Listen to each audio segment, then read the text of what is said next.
इस्लाम का पहला secret agent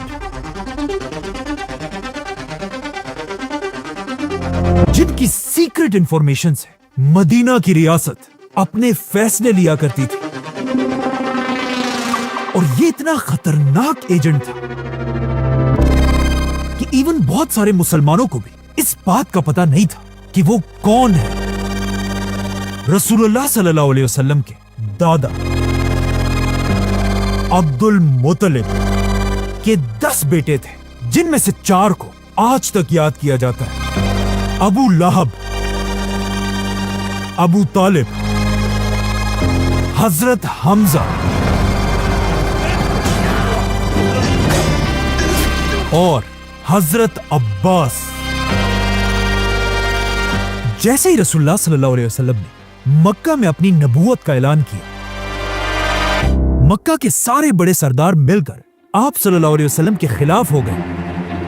बल्कि रसूलुल्लाह सल्लल्लाहु अलैहि वसल्लम का सबसे बड़ा दुश्मन उनका अपना ही चचा अबू लहब था, जो एक बहुत ही सख्त और जालिम इंसान थे, जो हर टाइम किसी ना किसी तरीके से आप सल्लल्लाहु अलैहि वसल्लम को नुकसान पहुंचाता रहता था। लेकिन पूरे मक्का में आप सल्लल्लाहु अलैहि वसल्लम का सबसे अच्छा दोस्त भी उन्हीं के चचा अबू तालिब थे, जो एक बहुत ही सॉफ्ट और रहमदिल इंसान थे, जो आप सल्लल्लाहु अलैहि वसल्लम के साथ हर दुश्मन के खिलाफ मजबूती से खड़े थे। और आखिर कुछ साल बाद आप सल्लल्लाहु अलैहि वसल्लम के पहले चचा ने इस्लाम कबूल किया, हजरत हमजा रज़ियल्लाहु अन्हु, जो एक बहुत ही बहादुर और ताकतवर वॉरियर था। और अब बाकी रहे सिर्फ एक ही चचा, हजरत अब्बास रज़ियल्लाहु अन्हु, जो एक बहुत बड़े बिजनेसमैन और ज़हीन इंसान थे, जो हमेशा छुप छुप कर रसूलुल्लाह सल्लल्लाहु अलैहि वसल्लम की मदद करते थे, लेकिन लोगों के सामने खामोश रहते थे। जैसे ही मक्का में रसूलुल्लाह सल्लल्लाहु अलैहि वसल्लम के सबसे बड़े साथी अबू तालिब दुनिया से चले गए, उसके बाद आप सल्लल्लाहु अलैहि वसल्लम का मक्का में रहना इम्पॉसिबल हो चुका था, क्योंकि मक्का वाले अबू तालिब के बाद मुसलमानों पर सख्त जुल्म करने लगे थे। इसीलिए आप सल्लल्लाहु अलैहि वसल्लम अपने चचा की वफात के बाद अब मक्का छोड़कर कहीं और हिजरत करने की प्लानिंग करने लगे, जिसके लिए उन्होंने अपने सहाबा अरब के डिफरेंट सिटीज की तरफ भेजे और खुद अरब की एक सिटी ताइफ की तरफ गए। और वहां जो हुआ वो हम सबको पता है।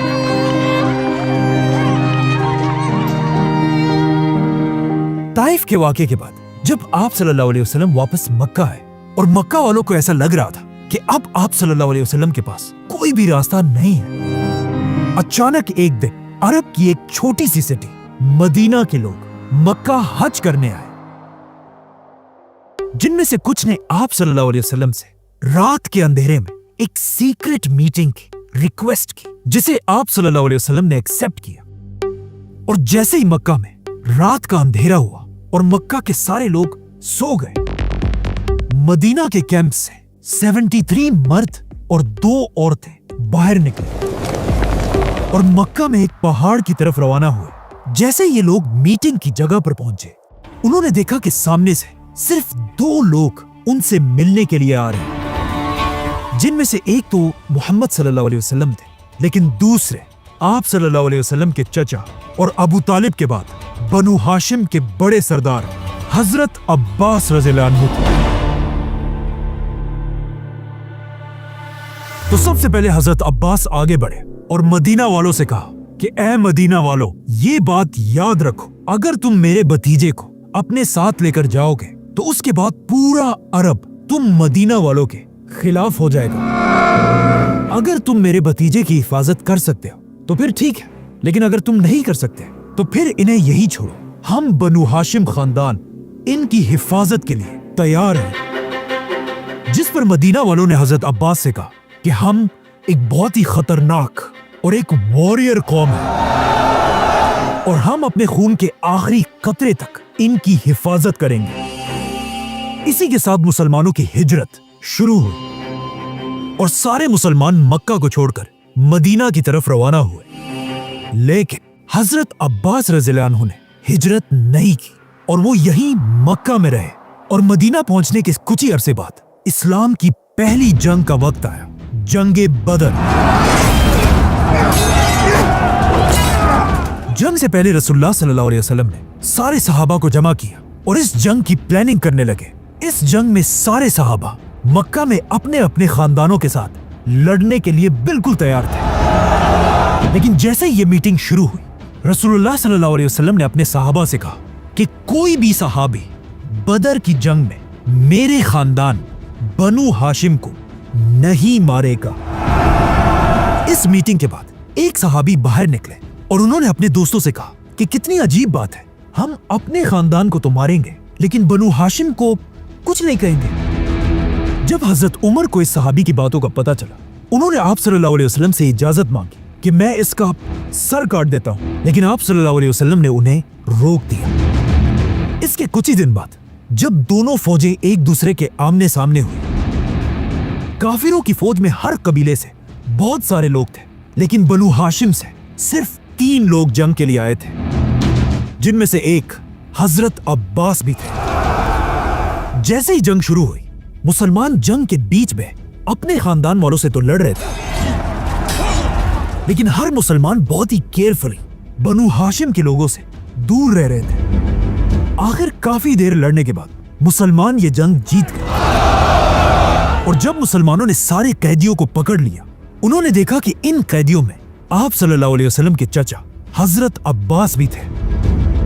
आप सल्लल्लाहु अलैहि वसल्लम ने फैसला किया कि हर कैदी फिदिया टैक्स देकर अपने आप को आजाद कर सकता है। जिसके बाद आप सल्लल्लाहु अलैहि वसल्लम हजरत अब्बास के पास गए और उन्हें कहा टैक्स दो, लेकिन हजरत अब्बास ने कहा नहीं, मैं क्यों टैक्स दूं, मैं तो पहले से मुसलमान हूं। असल में इससे 2 साल पहले हजरत अब्बास और मदीना वालों की मीटिंग के बाद मुसलमान तो हिजरत करके मदीना चले गए, लेकिन हजरत अब्बास मक्का में ही रहे। कहा जाता है हजरत अब्बास मक्का के एक ऐसे आदमी थे जिन्हें मक्का की हर छोटी खबर का सबसे पहले पता चल जाता था, और अब वो मक्का में रहकर ही हर खबर मक्का से मदीना पहुंचाते रहते थे, जिससे आप सल्लल्लाहु अलैहि वसल्लम को मक्का की हर खबर का पहले से पता होता था, जिसकी वजह से मुसलमान हमेशा मक्का वालों से एक स्टेप आगे रहते थे।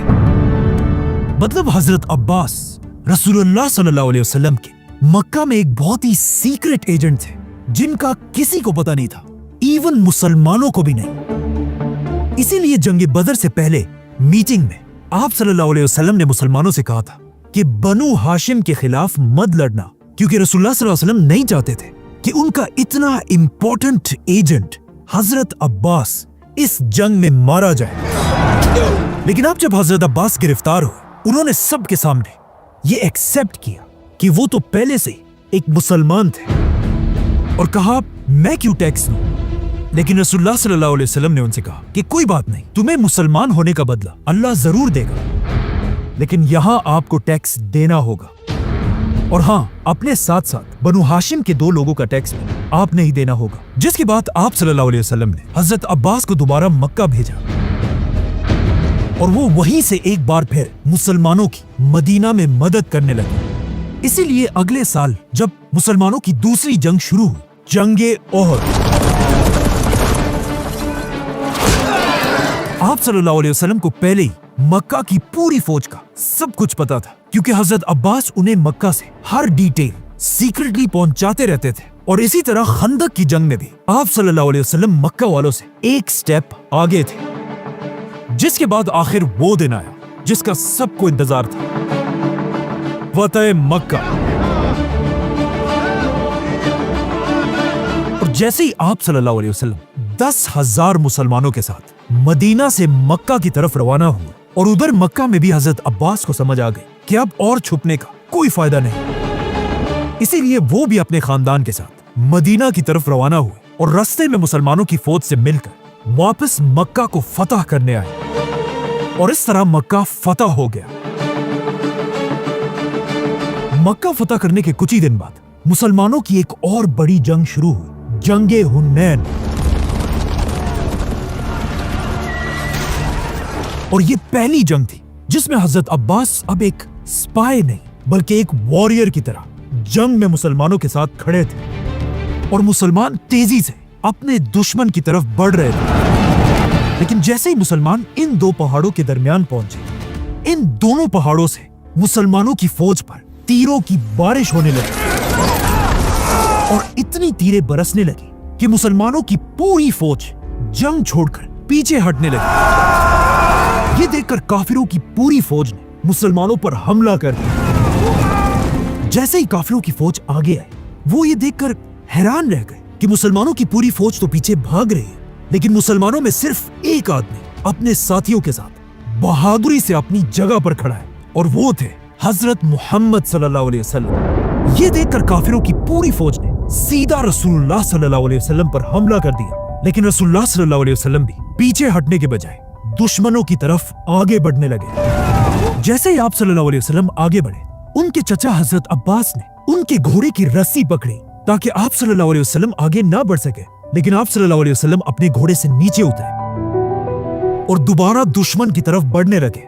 और जब आप सल्लल्लाहु अलैहि वसल्लम आगे बढ़ रहे थे, वो जोर जोर से एक ही बात कह रहे थे, अनन नबिय्यु ला कज़िब अना इब्नु अब्दुल मुत्तलिब।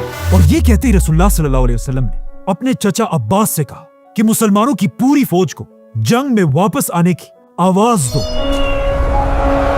क्योंकि आप सल्लल्लाहु अलैहि वसल्लम के चचा अब्बास अभी भी एक जवान आदमी थे और वो रसूलुल्लाह सल्लल्लाहु अलैहि वसल्लम से सिर्फ 4 साल बड़े थे।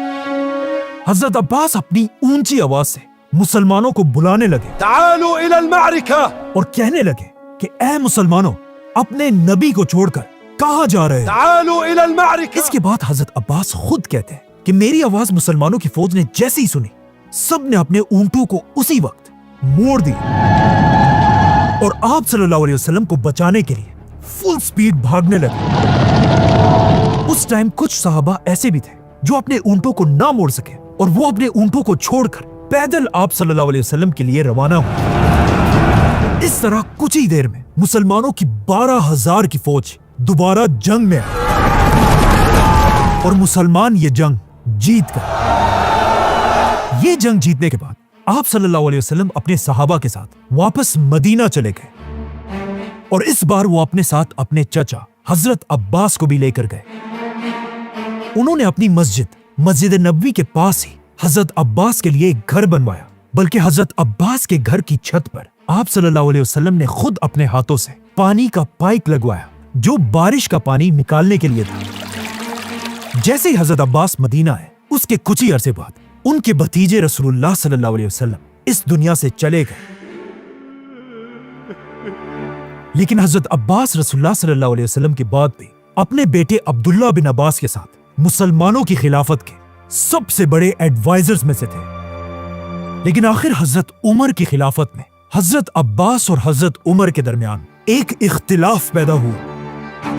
एक दिन खलीफा उमर रज़ियल्लाहु अन्हु अपने घर से मस्जिद की तरफ जा रहे थे। रास्ते में वो जैसे ही हजरत अब्बास के घर के पास से गुजरे, हजरत अब्बास के घर की छत से हजरत उमर के कपड़ों पर गंदा पानी गिरा। ये देखकर हजरत उमर ने हजरत अब्बास के घर का ये पाइप यहां से निकालकर दूसरी तरफ कर दिया और उन्हें हजरत उमर की इस बात का पता चला तो हजरत अब्बास सीधा मदीना की अदालत पहुंचे और वहां जाकर खलीफा उमर पर केस कर दिया। जैसे ही केस शुरू हुआ, मदीना के जज ने खलीफा उमर को अदालत आने का हुक्म दिया। जैसे ही खलीफा उमर अदालत पहुंचे, हजरत अब्बास ने जज से कहा, उमर ने मेरी इजाजत के बगैर मेरे घर के पानी का रास्ता बदल दिया है। जिस पर हजरत उमर ने कहा कि मैंने ऐसा इसलिए किया ताकि इससे मुसलमानों को तकलीफ ना हो।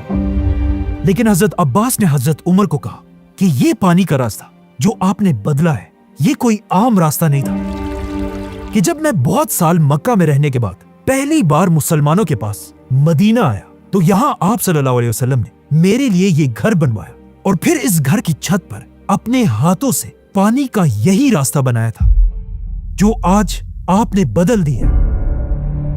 ये सुनते ही ऑफ कोर्स हजरत उमर अपनी बात से पीछे हटे और हजरत अब्बास से ये केस हार गए और सीधा हजरत अब्बास को लेकर उनके घर के पास पहुंचे और हजरत अब्बास को कहा, मेरे कंधों पर चढ़कर दोबारा इस पाइप को उसी तरह करो जिस तरह रसूलुल्लाह सल्लल्लाहु अलैहि वसल्लम ने लगाया था। लेकिन इसके कुछ ही साल बाद हजरत अब्बास ने ये घर खिलाफत के हवाले किया اور حضرت عمر نے مسجد نبوی کے سائز کو بڑھانے کے لیے اس گھر اور اس کے آس پاس سارے گھروں کو گرا دیا۔ اور آخر تیسرے خلیفہ حضرت عثمان کے دور میں حضرت عباس رضی اللہ عنہ اس دنیا سے چلے گئے۔ کہا جاتا ہے حضرت عباس کے جنازے میں اتنے لوگ مدینہ میں جمع ہوئے کہ مدینہ کے قبرستان میں پاؤں رکھنے کی جگہ بھی نہیں تھی، اور اس اتنی رش میں بھی لوگ حضرت عباس سے اتنی محبت کرتے تھے کہ ہر کوئی یہ کوشش کر رہا تھا کہ وہ کسی طرح حضرت عباس کی قبر تک پہنچ سکے، یہاں تک کہ خلیفہ عثمان بھی مسلمانوں کی اسی رش میں پھنس گئے تھے، جس کے بعد حضرت عثمان نے مشکلوں سے اپنے آپ کو مسلمانوں کی اس رش سے باہر نکالا۔ اور جب حالات اور بھی زیادہ بگڑ گئے، حضرت عثمان نے مدینہ کی پولیس کو بلوایا اور انہیں حکم دیا کہ لوگوں کو حضرت عباس کی قبر سے دور کرو اور صرف بنو ہاشم کو حضرت عباس کے پاس رہنے دو۔ اور اس طرح رسول اللہ صلی اللہ علیہ وسلم کے چچا، اسلام کے پہلے سیکرٹ ایجنٹ اور آنے والی عباسی خلافت کے دادا حضرت عباس رضی اللہ عنہ کو مدینہ میں دفنا دیا گیا۔ حضرت عباس کی وفات کے بعد آہستہ آہستہ خلافت راشدہ دنیا سے ختم ہو گئی اور دنیا میں مسلمانوں کی ایک نئی حکومت بنی، بنو امیہ کی حکومت، اور اگلے کئی سالوں تک انہوں نے ہی دنیا پر راج کیا۔ لیکن آلموسٹ 100 سال کی حکومت کے بعد حضرت عباس کی نسل کے ہی کچھ لوگوں نے بنو امیہ خاندان کے خلاف بغاوت کر دی اور ان سے ساری حکومت چھین لی اور دنیا میں ایک نئی خلافت بنائی، جس خلافت کا نام انہوں نے اپنے ہی دادا حضرت عباس رضی اللہ عنہ پر رکھا، اور اس خلافت کا نام تھا عباسی خلافت، جنہوں نے آتے ہی دنیا میں اپنا نیا کیپٹل بنایا، بغداد، اور یہیں سے دنیا میں مسلمانوں کا ایک نیا دور شروع ہوا جسے آج تک اسلامک گولڈن ایج کہا جاتا ہے۔ Subscribe.